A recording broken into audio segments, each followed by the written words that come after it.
Hello, my name is Michael O'Keefe, aka The Movie Wist. If you enjoy this interview and want to hear more top-notch film industry conversations, please press the thumbs up, subscribe to this channel, and hit the bell to stay in the know. Alright, so Sarunas Jackson, how are you today? I'm great. How you doing? I'm good myself. So, tell me about your show Insecure on HBO. What that's like? The environment's amazing. Yeah. Issa Rae is already a legend to me. She's a genius, amazing creator. I love working with her. I love being on that set. It's like summer camp when you work with them. Yeah. It's a show about black people, but that's so relatable to everybody. So you have all types of people coming up to me and be like, oh my gosh, like no matter what race, you're like, I'm so Issa Rae, or I'm so Lawrence, or like, oh, I love your character. Like I've had all types of people come up to me and say things like that. And so for something to be so important to a culture, you can't beat that. And I mean, it's one of, I was on season 1, so I was already a fan. So to join a show nice. I'm a fan of, oh man. That's a win. It's a big win. That's a win. Huge. Yeah. I was actually on Sunset Boulevard in like February. Really? Yeah, I was walking you Sunset was out Boulevard. here. Yeah, and I saw the poster. Yeah. Like, that's a nice. That's prime nice. real estate. It is. It's a colorful. That's like, always vision. a target. It's very colorful. Yeah. It grabs the eyes. Mm-hmm. It's always a goal to like have on Sunset. A billboard, especially there because when you're driving down, so cool. Yeah, it's like Roma, Stars Born. Yeah, all Insecure. that, Hey. and then right there, you got Stranger Things here, whatever. But like, so I had, and then there's the other show I did, Games People Play. I had that billboard. I was on that one. Me and Lauren London. Yeah. Jackie Long, Parker McKenna Posey, Kenna Oberlum, and that billboard was on a building that I used to live in back in the day. That's so cool. Where I lived with my sister. So everything was full circle. It was just amazing. Yeah. That must be surreal. You must pinch yourself sometimes. Surreal. So now that you've got this like great lifestyle that many people are going to be envious of. Right. What would you say to a young man or woman who is interested in getting into your field? Right. Everyone like has their own way. There's many ways to skin a cat, but how did you get into the game, and what would you say like now? I would say that they need to know that it's a marathon and not a sprint. Yeah. You're gonna hear so many more no's than you hear yes, but that one yes changes so much a lot of times. Sometimes you're gonna have to hear small yeses just to build these small victories so you could get that big one, but you're gonna hear so many no's and you need to be okay with that, and you need to know it has nothing to do with your talent. Yeah. A lot of times it doesn't. If you're somebody who's been working on your craft. Before that, I would say work on your craft. Talent, I think, is something people naturally have. Skill is what you work hard for. Will Smith said that, and that resonated with me. And with someone that's trying to start in, like with me, people get scared of typecasting. I did basketball commercials for 5 years before I got anything going. And I knew that was going to keep me working, get some money, and then I was smart with it when it comes to my script and stuff, TV and films. I said, all right, I'm saying no to a lot of stuff, and then getting a character like Draw on Insecure had nothing to do with basketball, no street stuff.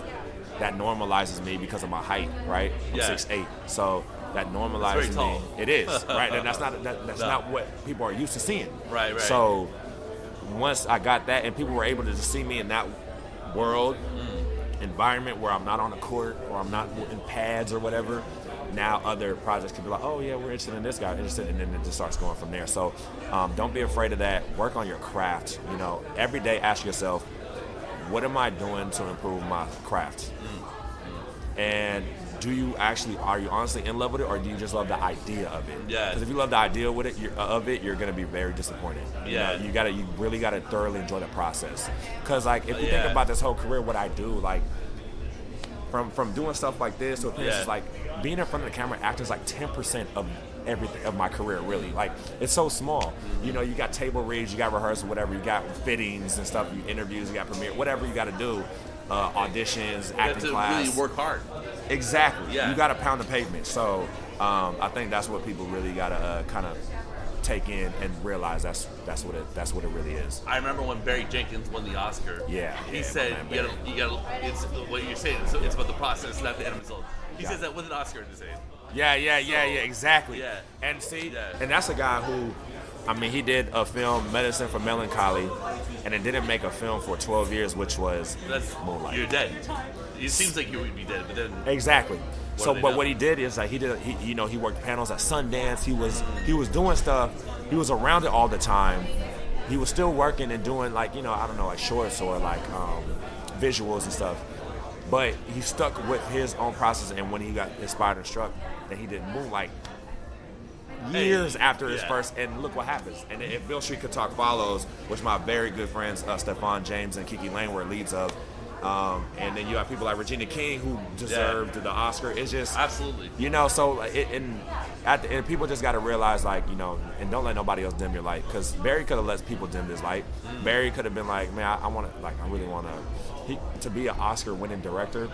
Like 6 years ago, people would have laughed at him. But okay, so what do you say to people who need validation from others? Then you just gotta. That's what I'm saying. You gotta ignore all that. To me, I'm like, look, the two things: be realistic for yourself, also, and then if you're working hard and you're real with yourself. I've looked at so many people when I said I was going to take acting, I'm a former athlete. When I'm saying I was like, acting is what I really want to do. I've always wanted to do it. Some people were like, okay. That's just people putting their limitations on you. I'm like, just because you think you can't do it, I don't care. That doesn't have nothing to do with me. I told people, I'm like, if your own mama doubts you, you got to be like, okay, mom, well, you're wrong. You got to be okay with saying that. You got to be, you got to be okay with going out on a limb and believing and trusting yourself, or else you're just never going to, really obtain the success that you're really looking for, or reach any type of level. Because if you stop, nothing's going to happen. But if you keep going, something has to give. You hear that, Mom? It's on HBO and he said that. Exactly. So, okay, you were in Chirac. Yes, yeah. I wanted to hear about this. Yeah. How was working on that? How was Spike Lee? Man. How was that? So I'm going to tell you how I got that role. Yeah. I did NBA 2K16. And I was the lead of that storyline. Spike Lee directed that, which was my first work and experience with Spike. I met him when I was 13, but my working experience was NBA 2K16.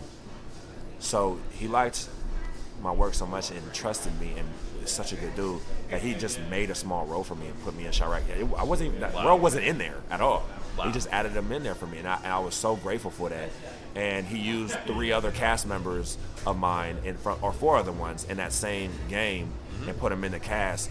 And Spike is known for reusing, using his people. Yeah. Like Seth Rogen and them, all these people, Adam Sandler, building, having that village. And then that's where Issa and people like myself are at now. We want to build our own, He's very generous, it sounds like. Very generous. I met Francis Ford Coppola through him. Oh, my God. What was that like? We went to he has a winery in Napa. I was going to ask about that. Okay, so you were there. Yeah, because when we filmed 2K is in Northern California, about 45 minutes outside of San Francisco in Petaluma and Novato. So Napa is like a half hour away. Yeah. So we went there one day. He didn't tell us nothing. He just said, all right, come on. We went to the winery. We're enjoying it. We're having a good day already. I'm drinking wine. I'm eating amazing food. Yeah. They put us in this private room because obviously we're with Spike. Yeah. I kid you not. I was my boy Wade Wilson, who was on Dear White People this season. He was portraying the role of my best friend on that.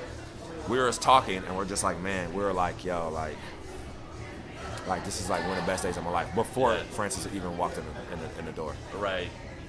For some reason, something told me to look. Mm-hmm. I looked and I saw there's the glass doors. I saw a woman. There was somebody behind her, and she opened it, and then moved to the side, and then Francis walked in. Majestically. And I'm not sure if it was slow motion or not because it seemed like it, but there was a breeze. Yeah. And I saw, and then me and my boy Wade looked at each other like, I mean, this guy's working with Marlon Brando, Robert De Niro, all these people, and I'm like, The Godfather, Apocalypse Now, The Outsiders. I'm like, yo, like, more than the greats. Yes. Clearly. So he comes in and he's just talking to us about. This guy is like kind of telling war stories. He's telling when Marlon Brando and the cast met for the first time, they were meeting for the first time. They agreed to do a dinner, but then they decided to have a dinner in character. This is before all that, so they all were in character, really mob-like. And it was so crazy. So after that, honestly, it motivated so much. Then even though it was for a video game, we took it so serious because Spike was like, look, forget the video game aspect. We gave y'all a script. It's a 95-page script. It's a movie. It is a movie. It just, he's like, treat it as such. Yeah. You know what I mean? I don't care what platform we're on. Treat it as such. So we got Spike telling us that. We got Francis telling us stuff. Yo, we started doing things where we would go out randomly and be in character. Me and my good friend like Anya Angle Adams, she's a great actress. Go out and I act like she's my girlfriend because she's my girlfriend in the thing. So like it was just like, and then Wade would act like his character, him and the character are so different, but he would like, so it was just so fun, and that honestly was a lot of my, when people went to theater school and film school, that was that for me. And then that's pretty good. It was like I'm saying so many lines because you have so many options to as well. And there's sometimes on a day they're like, hey, we added like 3 more schools or like 5 more schools, so you're gonna have to learn these monologues. I'm like, but it helped me now. I could get a script and like I can memorize pretty easy now because I think of that experience. Yeah, that's amazing. So, okay, very important. Godfather 1 or 2, which one do you prefer? It's a tough one. They're both, excellent. You know what I mean? Yeah.